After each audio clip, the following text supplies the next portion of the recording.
guys, got a cool one to show off. This is a custom laser etched Punisher dial build.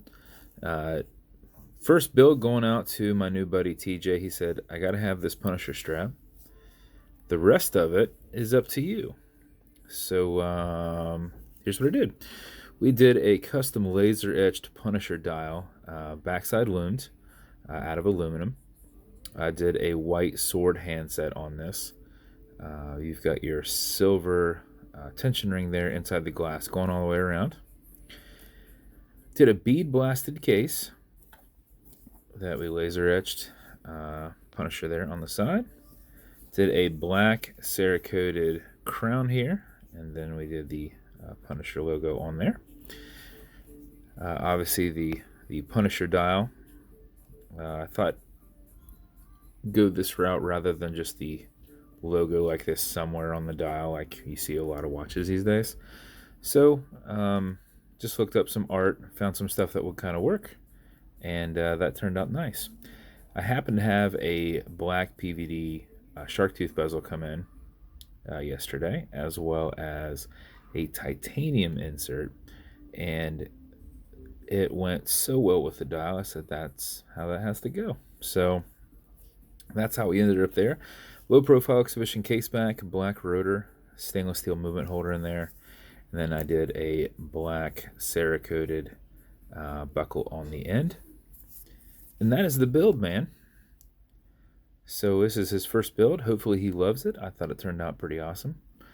Bezels on these will turn left. They will turn right. I just use a tension ring on here that makes it a little bit tighter. But with this platform, it's not a clickable style bezel, so you can turn it left, you can turn it right. I just get them on there pretty tight, so I mean, you physically have to move it. You won't have to really worry about kind of bumping it too much and turning it. But I just kind of align with, getting a circle to circle. Sometimes can be a little tough there up top, so I always try and get 3 kind of in the middle right there.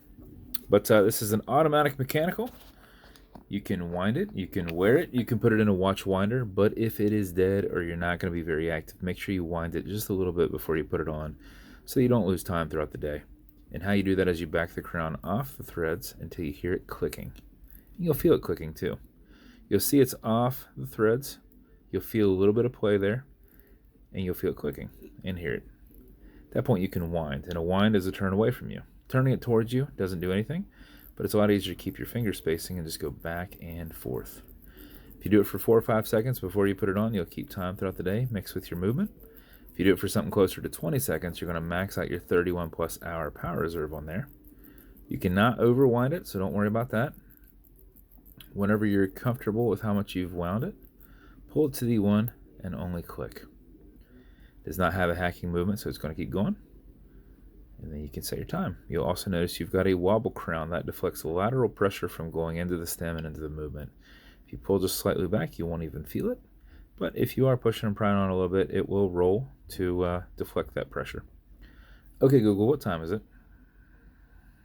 It's 1:53 p.m. 1:53 p.m. When you're good, push it over, get it out of that time setting, and screw it down. And that is your build, sir. As with every build, you get matching beads. Entirely up to you whether you wear them or not. I just did a black and silver set with that. We also lasered you out a couple decently thick. Got my little logos there on the back. Just a couple little Punisher logos for you. Like I said, pretty thick. It's thicker than your dial. Actually, it's probably as thick as your dial.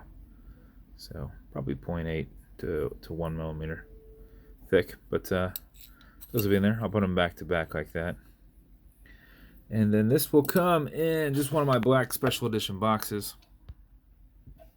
This will come with watch cleaner. This is good on all glass and metal parts of this watch section here.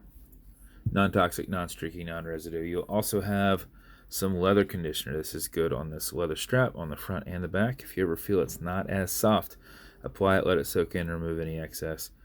Maybe every 6 months you're using this. And then lastly, some fine scratch remover. This is Novus 2 from Amazon that we just repackaged. This is an acrylic glass and you can scratch it. If you do, put a tiny bit of this on it, buff against the scratch, filling the scratch, and buff that scratch with your included microfiber. Go against it, not with it, or you will remove the compound you're putting in there. This is essentially the same stuff as Polywatch. It is just for your specific glass. So that is your build, sir. I hope you love your watch. I thought it turned out pretty awesome, and I was pretty proud of the results. So if you want me to build you something custom and unique, reach out and I'll see what I can do. And if you want to continue to see videos like this, like and subscribe as I put them up all the time. Thanks, guys.